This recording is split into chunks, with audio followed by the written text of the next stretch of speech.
ያለበት ሁኔታ ደህና አብርሃም እንደዚህ ነህ አይደለም? ደህና አይደለም። ና ተነስ። የኑቱ ሳነስ ሊሄድ ያለበት ቦታ ይላል።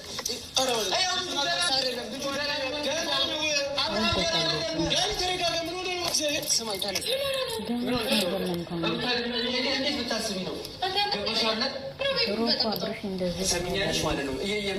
የፈለግሽውም አልፈለግሽውም ከአንቺ ጋር እንዲሆንም እንዳይሆንም ከፈለግሽ ማለት በዚህ ሁኔታ ልጁን አብረሽ እንዲሆን የምታደርጊው ተረዳሽ? እስካሁን ያደረግሽው ነገር ይበቃሻል። አሁን ግን ልጁ ደህና አይደለም። ስለዚህ ጸበል ውስጥ ይበቃሻል። እስካሁን ያደረግሽው ነገር በቂ ነው። ስለዚህ ልጁ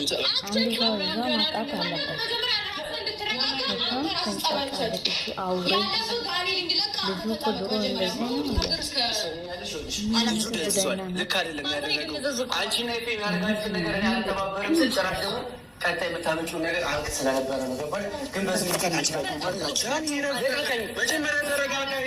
አንተ እንደዚህ ሆነ ሰማኝ አብርሃም ገና ያለህበት ሁኔታ ልጁ ገና አይደለም ያለበት ሁኔታ በአንገት ወርቅ ላይ ያኔ ጸበል የሚሄድበት ካለበት በዚህ አይነት መንገድ አይደለም። እናንተ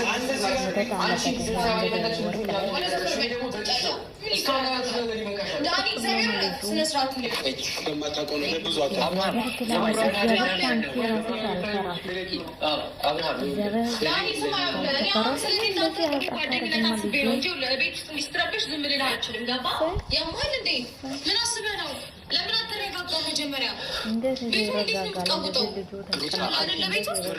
አብርሃምን ተመልከቹ።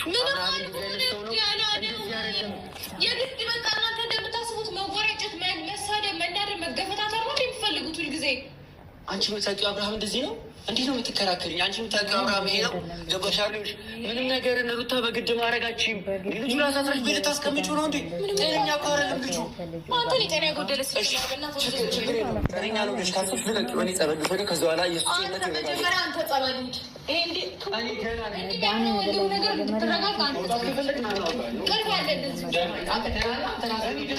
አብርሃምን የምታውቀው እንደዚህ ነው? ምን ሆነ? አብርሃም ደህና አይደለም። ስማኝ ነገር ደህና አይደለም። ያለበት ሁኔታ ጥሩ አይደለም። ገባ?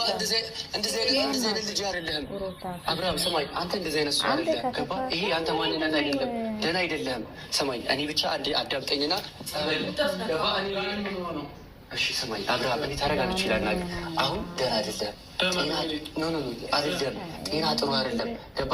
አንተ ይህንን ህይወት አይደለም የምትፈልገው። ገባ? ይህንን ህይወት እንኳን ብትፈልገው እንደዚህ ሆነ አይደለም።